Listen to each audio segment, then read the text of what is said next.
नमस्कार, आदाब, सत श्री अकाल, गुड मॉर्निंग मेरे प्यारे दोस्तों। आ गया है आपका होस्ट एंड दोस्त अंकित अवस्थी। जैसा कि मैंने आप सभी से वादा किया था कि आप जब हमारे इस परिवार को 3 लाख सदस्यों का पहुंचाएंगे तो आप लोगों के लिए एक बेहतरीन सूचना मैं लेकर आऊंगा। तो लीजिए, 3 लाख सब्सक्राइबर पूरे होने की खुशी में। और हां, यह बात यहां पर वर्थ मेंशनिंग है कि मात्र 7 दिन के अंदर 3 लाख सब्सक्राइबर का आपने एक आंकड़ा छुआ है। आपके इस प्रयास से जो आपने हमें अपने आप को परिवार की तरह मानते हुए हमें अपनी तरफ से जो योगदान दिया, उसके लिए हम आपके हृदय की असीम गहराइयों से शुक्रगुजार हैं। और इसी क्रम में आप लोगों की बहुत डिमांड पर 6 महीने से रुका हुआ हम अपना वही वाला शो लेकर दोबारा हाजिर हो रहे हैं। जी हां साथियों, आप सबके बहुत चाहने पर और आप सबका बहुत प्रिय रियल न्यूज एंड एनालिसिस का वो शो जिसमें आप लोगों को मिलते थे 15 सवाल, वो भी एक ही सेशन में, जिसके शुरुआती 5 सवाल होते थे अंतरराष्ट्रीय संबंध, भारतीय राज व्यवस्था, एनवायरमेंट और इकोनॉमी, साथ में ज्योग्राफी से भी रिलेटेड कुछ सूचनाएं शुरुआती 5 सवाल में रोजाना आपको दी जाती थी। और इतना ही नहीं, बाकी बचे 10 सवाल जो कि वन लाइनर जानकारियों के साथ पुख्ता पुलिंदा इकट्ठा कर आपके लिए लेकर आती थी, वो सेशन शुरू होने जा रहा है। समय नोट कर लीजिए, यही सोमवार सुबह 9 बजे मिलेंगे इसी चैनल पर। नाम होगा RNA by Ankit Awasthi sir पर। धन्यवाद, अपना प्यार यूं ही बनाए रखें। चलिए तो इसी खुशखबरी के साथ आज के सेशन की शुरुआत करते हैं। स्वागत है आप सभी का अंकित इंस्पायर्स इंडिया पर। अंकित इंस्पायर्स इंडिया के द्वारा शुरू किया गया RNA by Ankit Awasthi sir channel आप सभी के सहयोग और प्यार से धमाके मचा रहा है। और विद्यार्थी मित्रों के लिए हमने अपने प्रॉमिस के अनुसार काम करने का निर्णय भी ले लिया है। फिलहाल के लिए दुनिया की खबर जानते समय आज के सेशन में चर्चा है कि जब जनाब नॉर्थ कोरिया के अंदर राशन के संकट के क्षण हैं, तो भैया वो परमाणु परीक्षण कैसे कर रहा है। क्योंकि अंतरराष्ट्रीय अखबारों की खबरें छप रही हैं कि नॉर्थ कोरिया ने अपने यहां फूड क्राइसिस के चलते हुए अपने सिपाहियों से कहा है कि वो भोजन कम खाएं, उनके राशन के अंदर कमी कर दी है।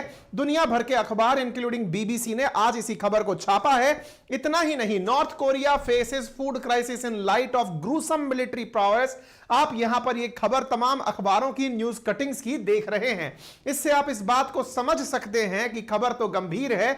और इस गंभीर के अंदर फिर लोग ये सवाल करते हैं कि जब भूखा पेट बैठा है सैनिक, तो अल्टीमेटली ये तालियां कौन बजा रहे हैं?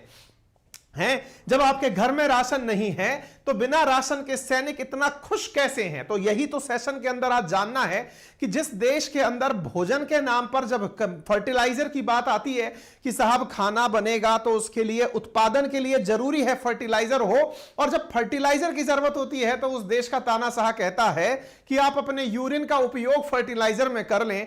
ऐसे देश के सैनिक इतने खुश कैसे हो सकते हैं? आज के सेशन के अंदर हम इस बात को जानने वाले हैं। बैठकर देखो, बैठ जाओ। चलिए, तो आपके सामने यहां पर इस खबर का सबसे बड़ा ओरिजिन जो है वो क्या है? Food insecurity in North Korea is at the worst since the 1990s famine. 1990 की भूख के बाद पहली बार यहां पर इतनी जबरदस्त फेमाइन की सिचुएशन उत्पन्न हुई है। तो आज के सेशन में इस बारे में चर्चा करेंगे। लेकिन इसके साथ साथ सबसे बड़ी दूसरी खबर जो यहां पर है वो क्या है कि North Korea fires 2 more missile into Pacific firing range. यानी नॉर्थ कोरिया ने हाल ही में अपने द्वारा 2 मिसाइल पैसिफिक ओशियन के अंदर भी फायर कर दी हैं। इधर north Korea fire 3 ballistic missile 2022 की खबर है।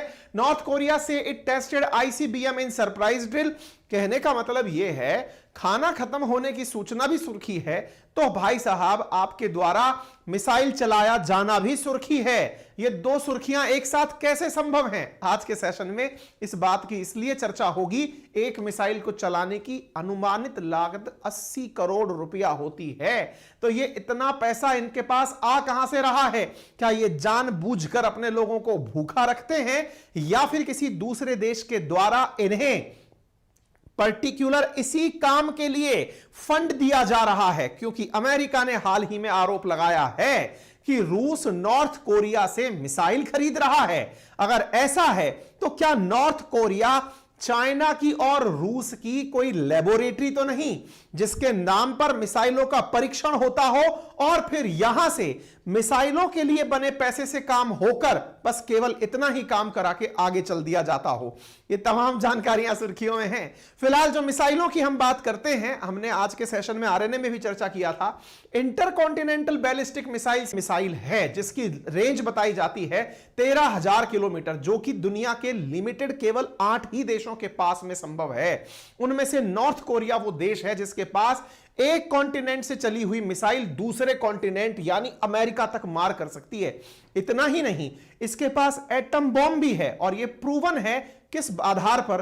दुनिया में आए भूकंप के आधार पर। जी हां साथियों, दुनिया के अंदर एटम के टेस्ट होने पर अंडरग्राउंड टेस्ट के दौरान धरती में कंपन होता है जिससे क्वेक मैग्नीट्यूड कहते हैं। आप में से बहुत से साथी ये जानना चाहते होंगे कि अगर किसी देश ने न्यूक्लियर वेपन बना लिया तो उसकी टेस्टिंग कहां की जाती है? तो जमीन के भीतर की जाती है। जैसे भारत ने पोखरण 1 और पोखरण 2 के दौरान की थी, बहुत गहरे गड्ढे खोदकर परमाणु बम चलाया गया था ताकि जमीन के भीतर ही उसकी धमक को, उसकी मैग्नीट्यूड को सहन किया जा सके। आज से पहले 2017, 2016, 16, 13, 9 और 6 में धरती के भीतर किए गए इस भूकंप की घटना से, धरती के भीतर किए गए इस परमाणु बम के परीक्षण से जो भूकंप आए हैं ये बकायदा रिकॉर्डेड हैं। इसका मतलब ये एटम बॉम्ब भी रखते हैं, ये मिसाइल भी रखते हैं, उसके बावजूद लोगों को भूखा रखते हैं। बड़ा ही मिस्ट्री है ये जानना, क्योंकि इनकी मिसाइल लिस्ट की अगर लिस्ट देखी जाए तो ये काफी बड़ी लिस्ट है। वर्ष 1976 से लेकर अब तक इनकी इस लिस्ट को स्क्रॉल करते जाइए। इनके द्वारा मिसाइल टेस्ट, एटम बम के परीक्षण, ना जाने क्या क्या यहां पर निकल कर आते हैं जो आपके सामने सुर्खियां बनते हुए दिख रहे हैं। कहने का मतलब मामला बड़ा ही इंटरेस्टिंग प्रकार का इनके यहां होता है। साथियों, एक कॉरपोरेशन है जिसका नाम है रैंड कॉरपोरेशन, उसकी मतलब उसकी तरफ से जो रिसर्चर है उनका नाम है सुमकिन। उनका कहना है कि नॉर्थ कोरिया का एक सिंगल टेस्ट लगभग 80 करोड़ रुपए तक की लागत का होता है। इतनी बड़ी बड़ी मशीनों के साथ इतनी बड़ी मिसाइलें इनके द्वारा टेस्टिंग में उपयोग ली जाती हैं। दैट मींस ये अपने आप में बहुत बड़ा काम है। इस बात को आज सीखेंगे, जानेंगे, लेकिन उससे पहले एक जरूरत की बात आपको बता दें और वो बात है नेक्स्ट लेवल की। जी हां साथियों, नेक्स्ट लेवल एक ऐसा प्लेटफॉर्म जहां पर यदि आपको कोडिंग आती है तो आप अपने मित्र को लेकर इस प्लेटफॉर्म पर, जिसका लिंक कमेंट बॉक्स में और डिस्क्रिप्शन में दिया हुआ है, आप वहां जाइए, अपने दोस्त के साथ कोडिंग का कंपटीशन करिए, अपने आप को एनरोल करिए। यदि आप लाइव कोडिंग के मैचेस में अपने कॉम्पिटिटर को हरा देते हैं या अपने कॉम्पिटिटर से ज्यादा स्कोर कर जाते हैं तो आपको बहुत ही अलग लेवल के यानी नेक्स्ट लेवल के ऑफर्स मिलने शुरू होते हैं। कैसे ऑफर्स? आपको जॉब मिलने शुरू होते हैं। आप अपने स्कोर के आधार पर ऑलरेडी बनी हुई जॉब की वेटिंग लिस्ट में शुमार हो जाते हैं और इस वजह से आपको बहुत सारी कंपनियां आपके स्कोर के आधार पर ऑफर के साथ साथ उपहार भी देने लगती हैं।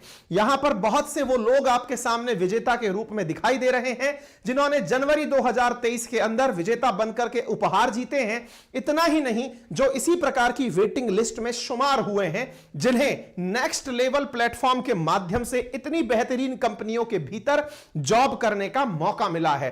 तो grab your chance right now. मैंने लिंक कमेंट बॉक्स में दिया हुआ है। नेक्स्ट लेवल पर अपने कोडिंग के मित्रों को राह दिखाइए एक अच्छी कंपनी में प्लेसमेंट पाने की। चलिए आगे बढ़ते हैं। तो ये जो भीषण खाद्य संकट आया है, इसका प्रमाण कैसे मिला? असल में माना जाता है कि नॉर्थ कोरिया की जो जानकारी है वो आसानी से बाहर नहीं आती। तो ऐसी स्थिति में जानकारी बाहर कहां से आई? तो लोगों ने हाल ही में एक न्यूज़पेपर की खबर को रेफरेंस में लिया। अखबार का नाम था डोंग ए एल्बो अखबार। उसने कहा कि उत्तर कोरिया ने अपने सैनिकों का राशन 620 ग्राम से घटाकर 580 ग्राम कर दिया है।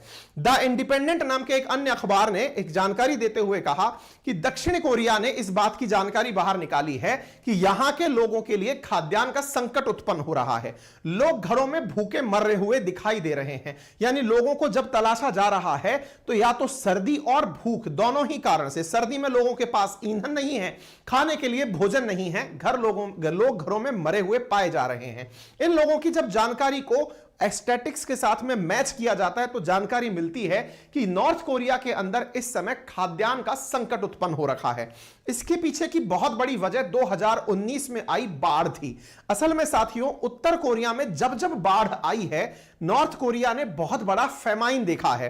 Peterson Institute for International Economics के कार्यकारी उपाध्यक्ष मार्कस नोलैंड का दावा है कि उत्तर कोरिया की नवीनतम फसल उत्पादन 5 लाख टन कम हुआ है। 5 लाख टन हुए इस स्टॉक की कमी में फिलहाल के लिए यहां पर भोजन का संकट उत्पन्न कर दिया है और मानव आवश्यकताओं के लिए भोजन की उपलब्धता में कमी आई है। आप पूछेंगे कि साहब, खाद्यान्न का संकट तो हमने पाकिस्तान में सुना था, इनके यहां कहां आ गया? तो पाकिस्तान और नॉर्थ कोरिया दोनों ही एक जैसे संकट से फिलहाल जूझ रहे हैं। दोनों के पास ही भूकंप नहीं अपितु बाढ़ की वजह से खाद्यान्न संकट है। यहां की चूंकि न्यूज बाहर नहीं आती हैं तो लोग अन्य चीजों से अंदाजे लगाते हैं। जैसे यहां पर जब लोग चावल खरीदना कम कर देते हैं तो यह माना जाता है कि चावल का उत्पादन कम हुआ है, और जब मक्का खरीदना शुरू करते हैं तो यह माना जाता है कि मक्का से काम चलाया जा रहा है। तो 20% इन दिनों मक्का की सेल यहां पर इंक्रीज हुई है, ऐसा मतलब जो न्यूज चैनल्स हैं उनका मानना है। इसका मतलब यह कहा जा रहा है कि नॉर्थ कोरिया मक्का से काम चला रहा है। इसके पीछे का और कारण खोजा गया तो ये तस्वीरें निकलकर आई 2019 की। आप कहेंगे सर 2023 चल रहा है तो 2019 का इंपैक्ट इनके ऊपर क्यों दिखाई देगा? मैं आपको बताता हूं। बहुत ही बड़ा ज्योग्राफिकल रीजन है इनकी वर्तमान स्थिति के लिए। असल में आपको ये जो तस्वीरें दिख रही हैं जो नॉर्थ कोरिया में बाढ़ को दर्शाती हैं और तबाही को दर्शाती हैं, ये 2019 की हैं। लेकिन ये जो तस्वीरें हैं, इन तस्वीरों ने यह तो बता दिया कि तबाही आई थी, लेकिन इससे यह नहीं बताया कि भूख कैसे उत्पन्न हुई थी। मैं आपको वो बताता हूं। असल में साथियों, नॉर्थ कोरिया के अंदर क्या हुआ था वो मैं आपको बताता हूं। नॉर्थ कोरिया में एक बार भीषण भूखमरी का दौर आया था। वो भूखमरी का दौर आया था 1994 से लेकर 1998 के बीच में। इस भीषण भूखमरी के अंदर लगभग 2.5 लाख से लेकर 3.5 लाख लोगों की जान गई थी। कब हुई थी यह घटना? 1994 से 1998 के बीच में। ऐसा क्यों हुआ था? कहा जाता है कि उस समय भी यहां पर भीषण बाढ़ आई थी और स्थितियां इस प्रकार से देखी गई थी। लोग भूख के कारण बहुत बुरी तरह व्यथित और पीड़ित देखे गए थे। फिर आप पूछेंगे तो उससे इस बात का क्या मामला है? यहां पर भूख का संकट उत्पन्न करने में बाढ़ का बहुत बड़ा योगदान है। आप कहेंगे ऐसा कैसे कह सकते हैं? इसके पीछे का थोड़ा ज्योग्राफिकल रीजन और जानिए, और वो क्या है? असल मायने में नॉर्थ कोरिया के अंदर जो स्थिति है यानी टेरेन है, उसमें मात्र 20% एरिया ही ऐसा है जो एरेबल है, यानी जिस पर एग्रीकल्चर की जा सकती है। यानी इंडिया में जिस प्रकार से आपको जमीन दिखती है तो उम्मीद बनती है कि यहां खेती हो जाएगी, यहां की कुल जमीन का 20% हिस्सा ही एग्रीकल्चर योग्य है। क्यों है ऐसा? क्योंकि यहां पर बड़े माउंटेन्स हैं, और दूसरा माउंटेन्स के साथ साथ यहां पर पूरे टाइम बर्फ जमी रहती है। बर्फ का स्थान ऐसा क्यों है? तो इसके पीछे का कारण है इस क्षेत्र का टेम्परेट रीजन में होना। अगर आप इसको तस्वीर में समझने का प्रयास करें तो आप पाएंगे कि ये जो क्षेत्र है नॉर्थ कोरिया वाला, यहां पर आप देखेंगे तो आपको नॉर्थ कोरिया दिखाई देगा। ये ट्रॉपिक ऑफ कैंसर से काफी ऊपर है, यानी कि ये टेम्परेट रीजन में दिखाई पड़ता है। चूंकि ये टेम्परेट रीजन में है तो यहां पर बर्फ बहुत ज्यादा पड़ती है। तस्वीरें अपने आप में बयान करती हैं कि इस बर्फ के कारण यहां 6 महीने तक तो स्थितियां सामान्य ही नहीं होती हैं। जब स्थितियां यहां सामान्य नहीं होती हैं 6 महीने तक, तो यहां पर केवल एक ही फसल उगाई जाती है। अब आप कहेंगे फिर भी सर बाढ़ जो आप बता रहे हैं ये तो 2019 की है। मैप पर, ज्योग्राफिकल मैप पर भी आपको यहां के माउंटेन्स दिखाई दे सकते हैं। आपको बकायदा साउथ और नॉर्थ कोरिया के अंदर 38 पैरेलल की वजह से डिफरेंस और माउंटेन्स को देख सकते हैं। आप यहां की लैंड को देखकर यह अंदाजा लगा सकते हैं कि इस बर्फ के कारण इस क्षेत्र के अंदर कोई भी बड़ा पौधा नहीं उग पाता है। चावल और मकई की खेती ही इन क्षेत्रों में हो पाती है। यह आपके विजुअलाइजेशन करने के लिए हमने इन तस्वीरों की सहायता ली है। आपके दिमाग में फिर सवाल आएगा कि सर जब 2019 में यहां बाढ़ आई थी तो इस बाढ़ का अब प्रभाव क्यों, मूल मुद्दा यह है अब प्रभाव क्यों। हमने तस्वीरों में तो आपको बता दिया कि भूख की स्थिति है, लेकिन अब क्यों, इसके पीछे का कारण जानिए। 19 में बाढ़ आई और उसके बाद तुरंत कोरोना आ गया, तो 20 और 21 कोरोना में चला गया। कोरोना के दौरान इन्होंने एक अजब गजब तरीका अपनाया था, लोगों की एंट्री चीन के साथ होने ही नहीं दी, यानी बाढ़ के कारण खेती नहीं हो पाई और चीन के कारण व्यापार नहीं हो पाया, क्योंकि इन्होंने बॉर्डर जो इनका चीन से अड़ता है, ये जो बॉर्डर आप देख रहे हैं ये इनका चीन से अटैच्ड बॉर्डर है, वहां से इन्होंने पूर्ण पाबंदी लगा दी कि कोई अंदर एंट्री नहीं करेगा। भारत समेत दुनिया के तमाम देशों में जहां पे कोरोना होने पर लोगों को वैक्सीन का शॉट लगाया जा रहा था, ये कोरोना होने पर लोगों को रियल शॉट कर रहे थे, यानी शॉट डेड। अगर किसी को कोरोना होने की सूचना भी है तो उसे मार दिया जा रहा था, ऐसी सुर्खियां यहां से निकल कर आई।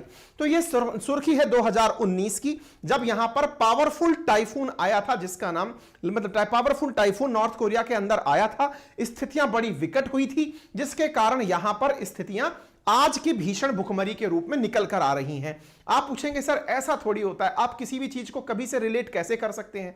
मैंने आपसे कहा बाढ़ आपने देखा, बाढ़ की न्यूज 2019 की आपने देखी, सितंबर की। इसके बाद में आप यहां पर देखते हैं जनवरी 2020 की खबर, जब कोरोना शुरू हुआ। उस दौरान इन्होंने अपने बॉर्डर चाइना के साथ बंद कर दिए कि साहब हम आपके साथ आवागमन नहीं करेंगे, भले ही आप कितने ही अच्छे मित्र हो, लेकिन हम कोरोना प्रोटोकॉल का पालन करेंगे। क्योंकि वैक्सीन खरीदने के पैसे नहीं है, इसलिए हम अपने ही तरीके से कोरोना का इलाज करेंगे। तो North Korea is addressing the pandemic in its own style, the Gangnam style. और स्टाइल क्या थी? स्टाइल ये थी कि North Korea launched shoot to kill order curb कोविड-19, यानी इन्होंने लोगों को सीधा देखते ही गोली मारने के आदेश दे दिए यदि किसी को कोरोना है। इसके ऊपर भयंकर मीम बने, doctor practicing corona treatment in North Korea. तस्वीरें आई जिसमें डॉक्टर्स गन लेकर के शॉट लगाते हुए देख रहे हैं कि वैक्सीन शॉट इन इंडिया कुछ इस तरह से और vaccine shot in North Korea कुछ इस तरह से। यानी मीम का मार्केट इस बात को लेकर के गर्म हो गया कि नॉर्थ कोरिया वैक्सीन की जगह पीड़ित लोगों को ही मारने का निर्णय ले रहा है। विकट स्थितियां उत्पन्न क्यों हुई? क्योंकि असल में चीन के साथ व्यापार होने पर इन्हें फर्टिलाइजर की आपूर्ति होती थी। 2 साल तक इन्होंने चीन से बॉर्डर बंद रखा, यानी 20 पूरा गया, 21 पूरा गया, 22 की एंट्री हुई थी। यानी 2 साल तक जब इन्होंने चीन के साथ कोई व्यापार नहीं किया तो नॉर्थ कोरिया के अंदर खाद्यान्न के संकट के साथ साथ फर्टिलाइजर का संकट उत्पन्न हुआ, क्योंकि जब तक फर्टिलाइजर नहीं आएंगे उत्पादन कैसे बढ़ेगा। ऐसी स्थिति में फिर खबर आती है रेडियो फ्री एशिया के द्वारा कि नॉर्थ कोरिया ने अपने फार्मर से कहा फर्टिलाइजर नहीं है तो क्या हुआ, आपके यूरिन के अंदर यूरिया होता है तो अपने यूरिन को यूज करें एज ए फर्टिलाइजर और उसकी वजह से उत्पादन बढ़ाएं। ये खबरें हैं, मजाक नहीं हो रहा है। इसके बाद यहां पर कृषि में उम्मीद की गई थी कि काफी ज्यादा उत्पत्ति देखी जाएगी, काफी ज्यादा प्रोग्रेस देखी जाएगी, लेकिन उससे भी कुछ हो नहीं पाया।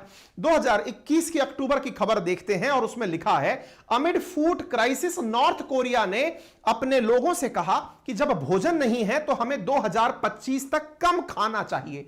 कम खाने के तहत ही इन्होंने फिलहाल अपने सैनिकों का भोजन कम किया है, यानी कि इनके पास भोजन नहीं है, आत्मसम्मान पूरा है, मिसाइल परीक्षण पूरा करेंगे, लेकिन हम अपने लोगों को भोजन नहीं कराएंगे। फिर बिजनेस इनसाइडर ने एक खबर इस तरह की कोट की जिसे बोलते भी शर्म आती है, और वो ये है North Korea encourages its citizen to make manure from its own poop to counter shortage of fertilizer from China.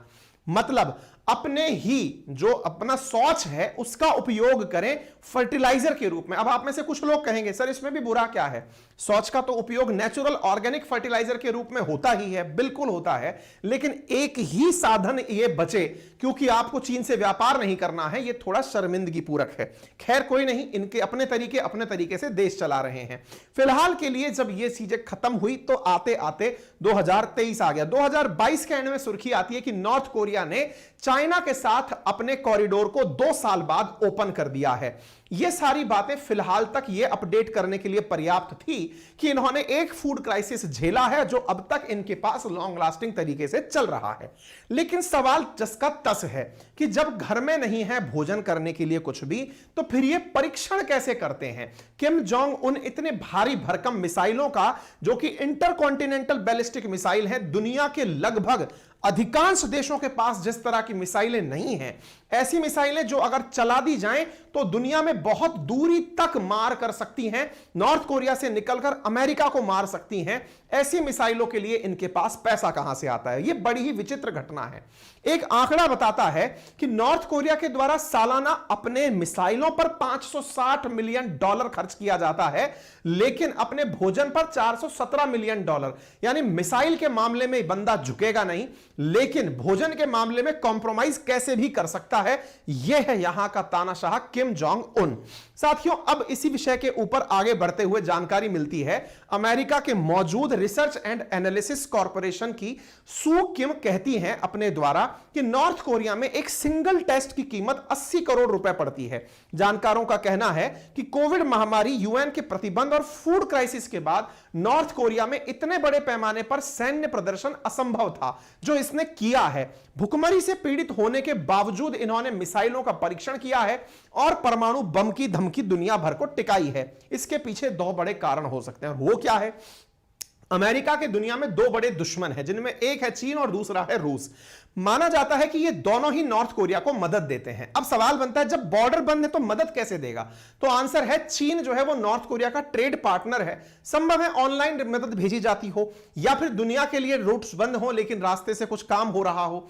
ऐसी स्थिति में माना जाता है कि चीन नॉर्थ कोरिया की इकोनॉमी को डेवलप करने के लिए और मिलिट्री के विकास के लिए करोड़ों रुपए देता है। ऐसी स्थिति में कोरिया डिफेंस नेटवर्क का मानना है कि नॉर्थ कोरिया खुद मिसाइल बना रहा है या चीन उसे बेहद सस्ते दाम पर दे रहा है, यह जानना मुश्किल है, क्योंकि दुनिया की नजर में यह एक विलन तो है ही। चीन अपनी स्वच्छ छवि रखने के नाम पर संभव है कि इन्हें अपनी मिसाइलें देकर इनके माध्यम से रूस को बेचता हो। यह रूस को बेचने की खबर कैसे आई? हाल ही में अक्टूबर 6, 2022 को यूएस ने चीन को अक्यूज किया, आरोप लगाया कि रशिया को नॉर्थ कोरिया का किम जोंग उन अपनी मिसाइलें दे रहा है, जिनका उपयोग यूक्रेन में किया जा सके। ये जो रैंड करके जो रिसर्चर हैं, इनका नाम है सुकिन, ये कहती हैं कि नॉर्थ कोरिया में जो कर्मचारी काम करते हैं वे अविश्वसनीय रूप से बहुत ज्यादा अनुशासित हैं और बहुत ही सस्ते दामों पर वो लेबर का काम कर सकते हैं। इसका मतलब उनकी जो लेबर कॉस्ट है वो भी कम है। इसी तरह से यह मानकर कि चूंकि ये अपने द्वारा वेपन्स बेचते हैं तो इन्हें वेपन बेचने से कीमत मिलती होगी, इसीलिए संभव है कि नॉर्थ कोरिया के पास धन की कमी ना होती हो। लेकिन इसके बावजूद भी बहुत सारी चीजें निकलकर दिमाग में यह आती हैं कि नॉर्थ कोरिया पर फिर अमेरिका प्रतिबंध क्यों नहीं लगा देता? लगाना तो चाहता है, लेकिन जब भी यूएन के अंदर यह मसला यूएन सिक्योरिटी काउंसिल में जाता है तो चीन और रूस इसे बचा लेते हैं। अगेन यही बात निकलकर आती है कि रशिया और चीन मिलकर नॉर्थ कोरिया को उसकी हरकतों के लिए प्रोत्साहित करते हैं। इतना ही नहीं, नॉर्थ कोरिया पर फिलहाल 2023 की फरवरी में आरोप लगा कि इन्होंने 2022 में यानी गत वर्ष क्रिप्टो करेंसी से केवल और केवल क्रिप्टो करेंसी की चोरी करके दुनिया भर से $1.7 बिलियन चुराया है। यानी नॉर्थ कोरिया ने अपने द्वारा एक बहुत बड़ी हैकर्स की टीम बिठा रखी है और वो हैकर्स दुनिया भर के क्रिप्टो अकाउंट, जिन्हें बहुत सुरक्षित अकाउंट माना जाता है, वहां से $1.7 बिलियन के अकाउंट साफ कर दिए हैं। ऐसी स्थिति में आप में से कुछ लोगों को लगेगा, जाइए हमारा तो कुछ नहीं गया। अरे महाराज, बहुत बार आप सुनते नहीं है क्या, मार्केट धड़ाम हो गया। कोई भी कंपनी खुद से यह स्वीकार नहीं करती है कि हमारे दाम चोरी हो गए हैं, हमारे माल चोरी हो गए इसलिए दाम कम हो गए हैं। वो तो न्यूज देती है क्रिप्टो का मार्केट गिर गया। अरे जब क्रिप्टो ही चली गई तो मार्केट तो गिरेगा ही। तो क्रिप्टो के साथ में इन्होंने खेला खेल दिया। इसके पीछे और भी कारण निकल कर आए जब जानकारी जुटना शुरू हुई। नॉर्थ कोरिया ने अपने हैकर्स की ऐसी टीम बना रखी है जो कि अपने द्वारा दुनिया भर में अटैक करवाती है। जैसे साउथ कोरिया जो है उसकी विभिन्न वेबसाइट्स पर नॉर्थ कोरिया की टीम अटैक मारती है। साउथ कोरिया के रेलवे सिस्टम को ये लोग ठप कर देते हैं, उनके अकाउंट्स में से पैसे निकाल कर ले जाते हैं। इतना ही नहीं, ऐसे एविडेंस भी हैं जो कि अमेरिका की खुफिया एजेंसी कहती है कि इन्होंने कई बार ऐसे हैकिंग काम किए हैं जिनसे करोड़ों रुपए का दुनिया को नुकसान हुआ है। जैसे 2014 के अंदर अमेरिका के द्वारा एक फिल्म बनाई गई, अमेरिका के अंदर सोनी टीवी जो है उसके द्वारा फिल्म बनाई गई थी नॉर्थ कोरिया के ऊपर, द इंटरव्यू नाम से। और उस फिल्म के अंदर नॉर्थ कोरिया के किम जोंग उन की भूमिका में किसी कलाकार को रखा गया था और 2 पत्रकारों को उस फिल्म में इस तरह से दिखाया गया था कि वो किम जोंग उनका इंटरव्यू लेने के लिए जाते हैं, लेकिन किम जोंग उनको मार देते हैं।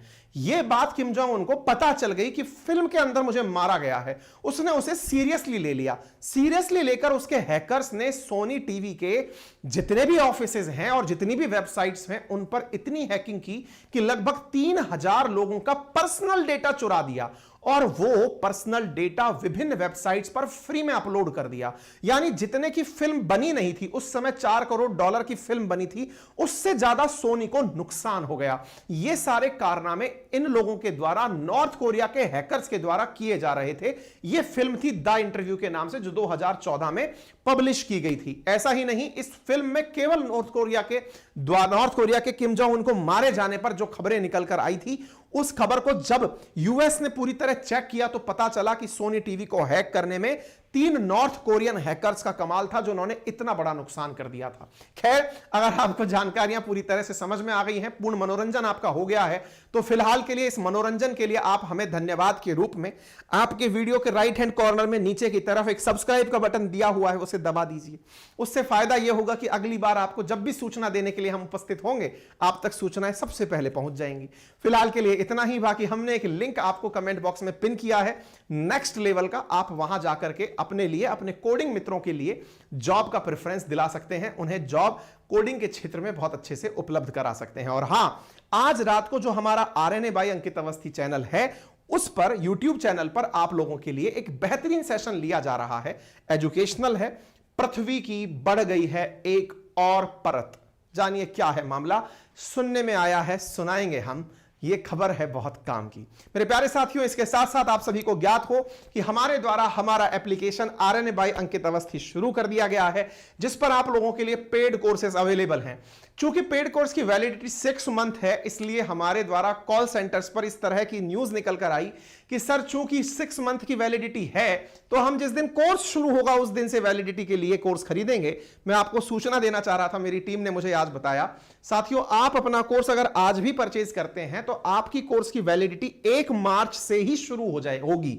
यानी आज भी अगर आपने ले लिया तो वो अगस्त 31 तक ही आपकी वैलिडिटी अवेलेबल रहेगी। ऐसा नहीं है कि आज की तारीख से 6 महीने की तारीख, ऐसा नहीं है। आपकी तारीख आज भी कोर्स लेने पर 1 मार्च से 31 अगस्त तक अवेलेबल कराई जाएगी। और चिंता मत करिए, अगर इन केस इसमें कोई दिक्कत भी होती है तो हम इसकी वैलिडिटी का समय भी बढ़ा देंगे। ये कोई बहुत बड़ा टास्क नहीं है, इसकी वजह से आप स्ट्रेस में ना जाएं। बहुत सारे विद्यार्थियों ने हमें जानकारी दी कि हम सर इसलिए कोर्स अभी बुक नहीं कर रहे हैं क्योंकि हमें लग रहा है कि 1 तारीख से 6 महीने के लिए वैलिडिटी है।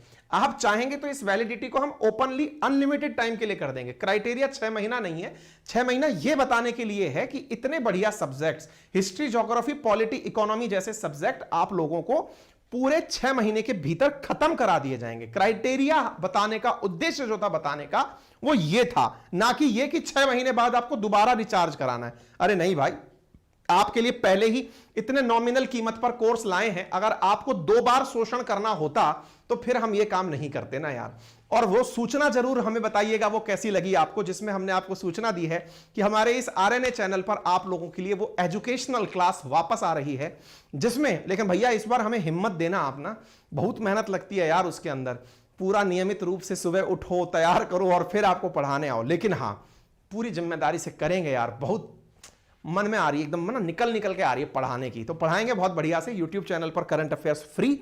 इसके अलावा बहुत ही नॉमिनल कीमत पर आपको ये उपलब्ध कराएंगे, चिंता ना करें। ठीक है, चलिए अपना ख्याल रखें।